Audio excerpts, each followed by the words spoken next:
Open பண்ணி பார்ப்போம். ஒரு குச்சி வச்சு குத்தி பார்க்கலாம். ஒட்டலை பாருங்கள், நல்லா பஞ்சு போல் உள்ளே இறங்குது. ரெடி ஆயிடுச்சு.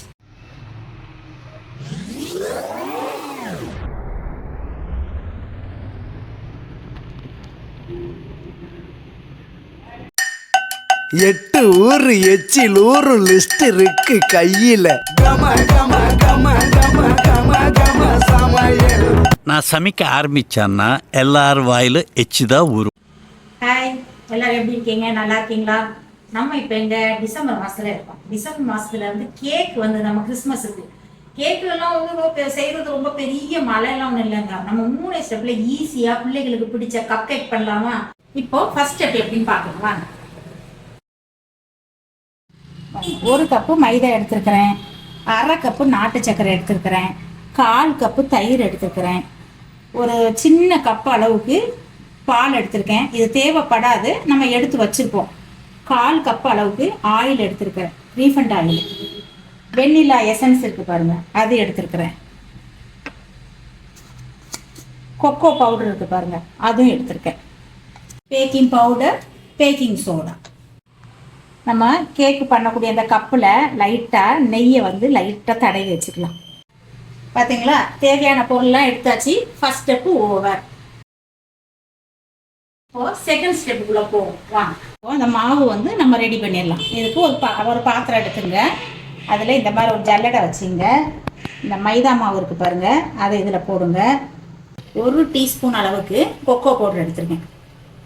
பேக்கிங் பவுடர் வந்து 1/2 ஸ்பூன், பேக்கிங் சோடா 1/4 ஸ்பூன். இப்போ இதை ஜலிச்சுக்கலாம்.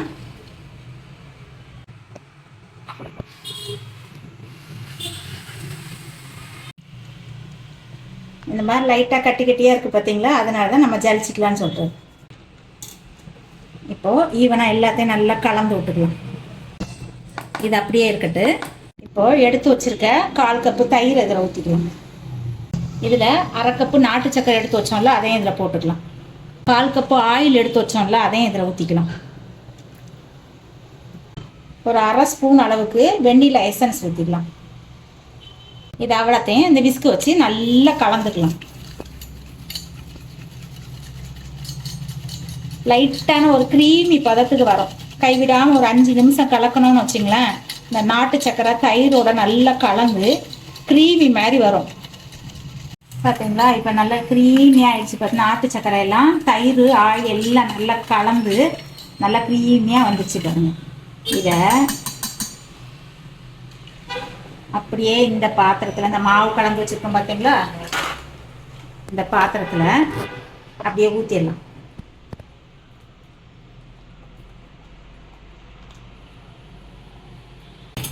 ஊற்றிட்டு ரொம்ப கலக்காமல் லைட்டாக, அந்த மாவுக்கு வலிக்கக்கூடாது, வலிக்காத அளவுக்கு லைட்டாக கலக்கணும். ஒரே ஈவனாட்டு லைட்டாக அந்த மாவு கட்டி இல்லாத அளவுக்கு கலந்துக்கணும். பாருங்க, இப்போ கொஞ்சம் திக்னஸாக இருக்கிற மாதிரி இருக்குது பார்த்தீங்களா. இந்த ஸ்டேஜில் நம்ம வந்து இப்போ எடுத்து வச்ச இவ்வளோ பால் நமக்கு தேவைப்படாது. கொஞ்சமாக இதில் ஒரு 1/4 டம்ளர் அளவுக்கு கொஞ்சமாக ஃபஸ்ட்டு சேர்த்துக்கலாம். மொத்தத்திலே நம்ம எடுத்து வச்சிருக்கிறதுல 1/2 டம்ளர் பால் ஊற்றிருக்கோம். இதில்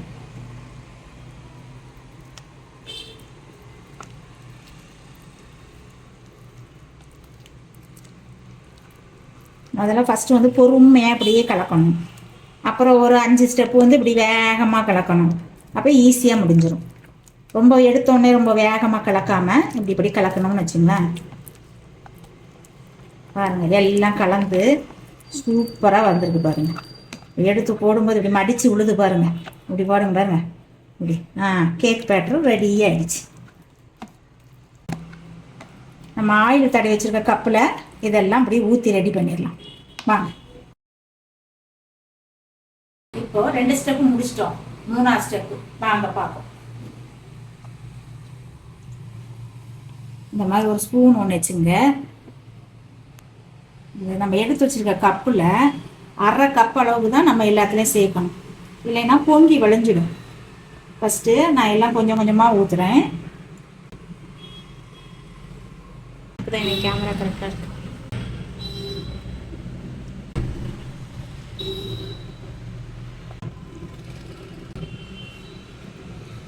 இதை இப்படி தட்டி வச்சுக்கணும். அது ஏர்ஸ் எதுவும் அந்த பபிள்ஸ் எதுவும் இருந்தோம்னு வச்சிங்களேன், ஈவனாக உள்ளே போய் செட் ஆகிடும். அதுக்கு தான் இந்த மாதிரி கப்பேட் பண்ணும்போது பசங்களுக்கு ரொம்ப பிடிக்கும்.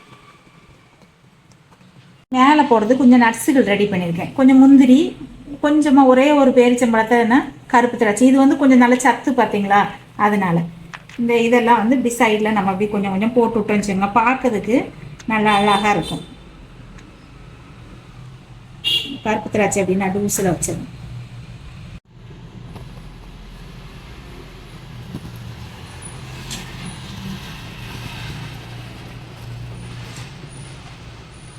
ஒரு கடாயை வச்சுக்கலாம்.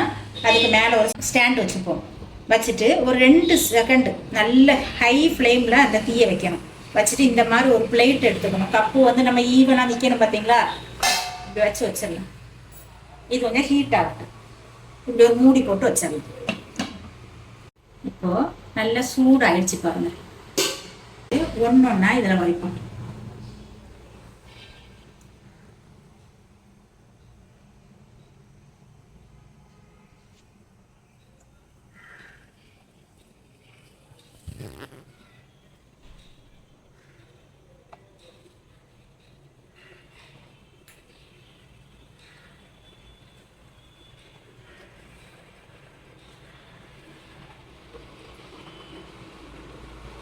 கொஞ்சம் கேப் விட்டு வைங்க.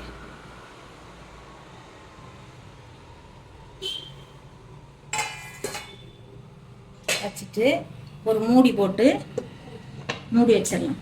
கரெக்டாக 25 நிமிஷம் கப் கேக்கு ரெடி ஆகிடும் பாருங்க.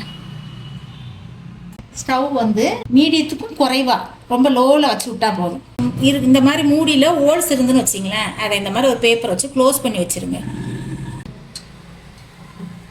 இப்போ நம்ம வச்சு 10 நிமிஷம் தான் ஆயிருக்குது. 10 நிமிஷத்துலேயே இப்படி பொங்க ஆரம்பிச்சிச்சு பாருங்கள். இன்னும் ஒரு 20 நிமிஷத்தில் மேலே நல்லா எந்திரிச்சு வந்து நிற்கும் பாருங்கள். சூப்பராக இருக்கும், பஞ்சு போல் கிடைக்கும் பாருங்கள். இப்போ நம்ம வந்து ஒரு 20 நிமிஷம் ஆயிடுச்சு. ஓப்பன் பண்ணி பார்ப்போம். ஒரு குச்சி வச்சு குத்தி பார்க்கலாம். ஒட்டலை பாருங்கள், நல்லா பஞ்சு போல் உள்ளே இறங்குது. ரெடி ஆயிடுச்சு. நம்ம இப்போ ஸ்டவ் ஆஃப் பண்ணிவிடும். அவ்வளோ. இந்த கப்பை எடுத்து ரெடி பண்ணி பார்க்கலாம். சூப்பராக இருக்குது.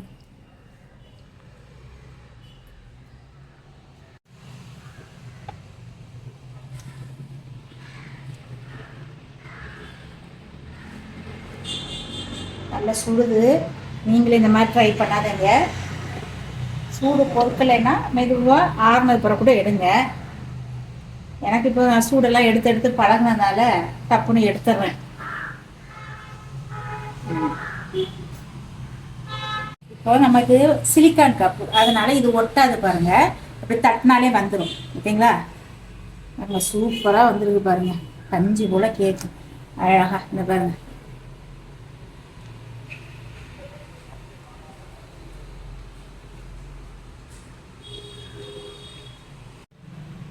பாருங்க எவ்வளோ பஞ்சு போல வந்திருக்கு.